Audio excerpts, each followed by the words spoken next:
اعمال باب نمبر 11 یروشلم کی جماعت میں پطرس کا خلاصہ۔ یہ خبر رسولوں اور یہودیوں کے باقی بھائیوں تک پہنچی کہ غیر یہودیوں نے بھی خدا کا کلام قبول کیا۔ چنانچہ جب پطرس یروشلم واپس آیا تو یہودی ایماندار اس پر اعتراض کرنے لگے۔ آپ غیر یہودیوں کے گھر میں گئے اور ان کے ساتھ کھانا بھی کھایا۔ پھر پطرس نے ان کے سامنے ترتیب سے سب کچھ بیان کیا جو ہوا تھا۔ میں یافا شہر میں دعا کر رہا تھا کہ وجد کی حالت میں آ کر رویا دیکھی۔ آسمان سے ایک چیز زمین پر اتر رہی ہے، کتان کی بڑی چادر جیسی، جو اپنے چاروں کونوں سے اتاری جا رہی ہے۔ اترتے اترتی وہ مجھ تک پہنچ گئی۔ جب میں نے غور سے دیکھا تو پتہ چلا کہ اس میں تمام قسم کے جانور ہیں، 4 پاؤں والے، رنگینے والے اور پرندے۔ پھر ایک آواز مجھ سے مخاطب ہوئی، پطرس اٹھ، کچھ ذبح کر کے کھاؤ۔ میں نے اعتراض کیا، ہرگز نہیں، خداوند، میں نے کبھی بھی حرام یا ناپاک کھانا نہیں کھایا۔ لیکن یہ آواز دوبارہ مجھ سے ہم کلام ہوئی، جو کچھ خدا نے پاک کر دیا ہے اسے ناپاک قرار نہ دے۔ 3 مرتبہ ایسا ہوا، پھر چادر کو جانوروں سمیت واپس آسمان پر اٹھا لیا گیا۔ اسی وقت 3 آدمی اس گھر کے سامنے رک گئے جہاں میں ٹھہرا ہوا تھا۔ انہیں کیسریا سے میرے پاس بھیجا گیا تھا۔ روح القدس نے مجھے بتایا کہ میں بغیر جج کے ان کے ساتھ چلا جاؤں۔ یہ میرے 6 بھائی بھی میرے ساتھ گئے۔ ہم روانہ ہو کر اس آدمی کے گھر میں داخل ہوئے جس نے مجھے بلایا تھا۔ اس نے ہمیں بتایا کہ ایک فرشتہ گھر میں اس پر ظاہر ہوا تھا جس نے اسے کہا تھا، کسی کو یافا بھیج کر شمعون کو بلا لو جو پطرس کہلاتا ہے۔ اس کے پاس وہ پیغام ہے جس کے ذریعے تم اپنے پورے گھرانے سمیت نجات پاؤ گے۔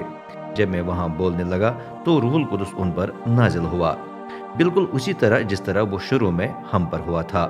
پھر مجھے وہ بات یاد آئی جو خداوند نے کہی تھی، یہ نے تم کو پانی سے بپتسمہ دیا، لیکن تمہیں روح القدس سے بپتسمہ دیا جائے گا۔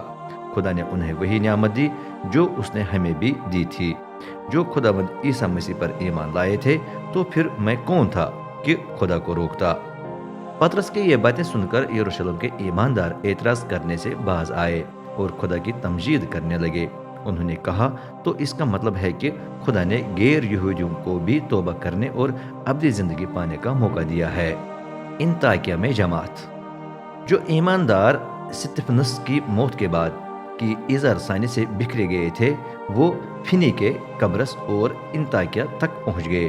جہاں بھی وہ جاتے وہاں خدا کا پیغام سناتے، البتہ صرف یہودیوں کو۔ لیکن ان میں سے قرین اور قبرص کے کچھ آدمی انطاکیہ شہر جا کر یونانیوں کو بھی خداوند عیسیٰ کے بارے میں خوشخبری سنانے لگے۔ خداوند کی قدرت ان کے ساتھ تھی اور بہت سے لوگوں نے ایمان لا کر خداوند کی طرف رجوع کیا۔ اس کی خبر یروشلم کی جماعت تک پہنچ گئی تو انہوں نے برنباس کو انطاکیہ بھیج دیا۔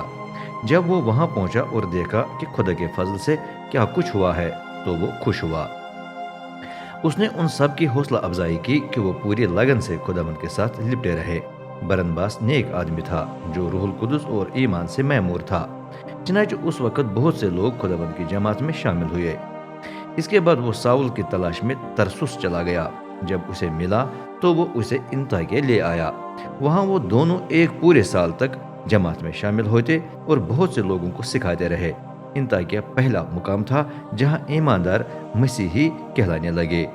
ان دنوں کچھ نبی یروشلم سے آ کر انطاکیہ پہنچ گئے۔ ایک کا نام اگبس تھا۔